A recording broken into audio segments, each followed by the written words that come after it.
காலமே ரெடியா எங்க கிளம்பிட்டோன்னு தானே பாக்குறீங்க. யமஹா ஷோரூம்ல இருந்து கால் வந்துச்சு. நம்ம பைக் அதாவது நம்ம R15க்கு இன்னைக்கு ஃபர்ஸ்ட் ஃப்ரீ சர்வீஸ். நம்ம அண்ணன் தமிழ்நாடு வெதர்மேன் பிரதீப் ஜான் சொன்ன மாதிரியே எங்க ஒரு கன்னியாகுமரியில இன்னைக்கு சரியான மழை இருந்தாலும் நம்ம கடமை உணர்ச்சிக்கு ஒரு அளவே இல்லைல்ல. இன்னைக்கு சர்வீஸ் விட்டே ஆகுறோம். வாங்க போலாம்.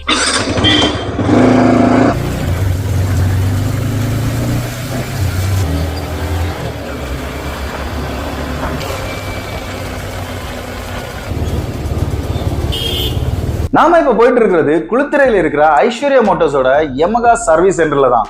நம்ம வண்டியோட ஃபர்ஸ்ட் சர்வீஸ் இன்னைக்கு. நாம போனதுமே வண்டியை ஃபுல்லா தரவா செக் பண்ணாங்க. அதுக்கப்புறமா சர்வீஸ் இன்ஜினியர் வந்து நம்மளோட சர்வீஸ் கார்டை ஃபில் பண்ணி கொடுத்தாரு. உடனே வண்டியை வாட்டர் வாஷுக்கு ஏத்திட்டாங்க.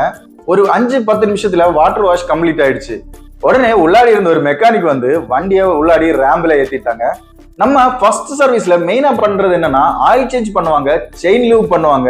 ஆயில் சேஞ்ச் எதுக்காக பண்ணணும்னா நம்ம வண்டி புதிய வண்டி, சோ ஃபிரிக்ஷன்ஸ் இருக்கும். சோ அயன் ஓர்ஸ் இன்ஜினுக்குள்ளாடி ஃபார்ம் ஆகுறது சான்சஸ் இருக்கும். 1000 கிலோமீட்டர்ல உங்க ஆயில சேஞ்ச் பண்ணிட்டீங்கன்னா உங்களுக்கு ரொம்ப ஸ்மூத்தா இருக்கும் இன்ஜின். ரேம்ப்ல ஏத்தி ஆயில சேஞ்ச் பண்ணிட்டாங்க.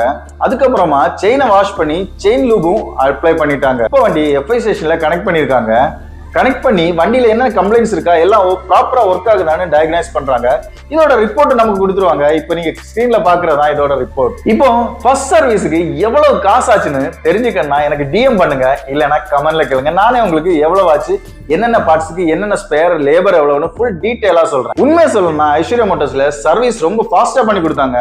அது மட்டும் இல்லாம கஸ்டமர் கேரும் ரொம்ப நல்லா இருந்துச்சு. ஓகே மக்களே, அப்ப நம்ம R15ஓட ஃபர்ஸ்ட் சர்வீஸ் சக்சஸ்ஃபுல்லா கம்ப்ளீட் ஆயிடுச்சு. நான் வீட்டுக்கு கிளம்புறேன். இன்னொரு வீடியோல உங்களை சந்திக்கிறேன். பாய்.